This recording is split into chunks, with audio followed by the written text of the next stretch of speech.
ശബരിമലയിലെ സ്വർണ്ണപ്പാളികൾ Bhabha Atomics research centre വീണ്ടും പരിശോധന നടത്താൻ ഹൈക്കോടതി അനുമതി നൽകി.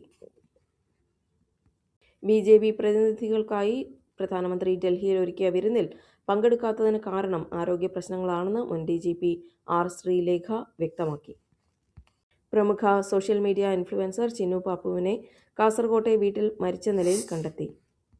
കേന്ദ്ര സർക്കാരിന്റെ വഖഫ് ഭേദഗതി ബില്ലിനെതിരെ വിവിധ സംഘടനകളുടെ നേതൃത്വത്തിൽ സംസ്ഥാനത്തെ വിവിധയിടങ്ങളിൽ പ്രതിഷേധ മാർച്ചുകൾ തുടരുന്നു.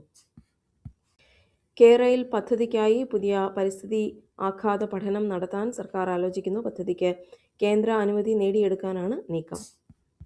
വയനാട്, ഇടുക്കി ജില്ലകളിൽ വന്യമൃഗ ശല്യം രൂക്ഷമാകുന്നു. കൃഷിനാശം തടയാൻ ശാശ്വത പരിഹാരം വേണമെന്ന് വനവകുപ്പിനോട് കർഷകർ ആവശ്യപ്പെട്ടു.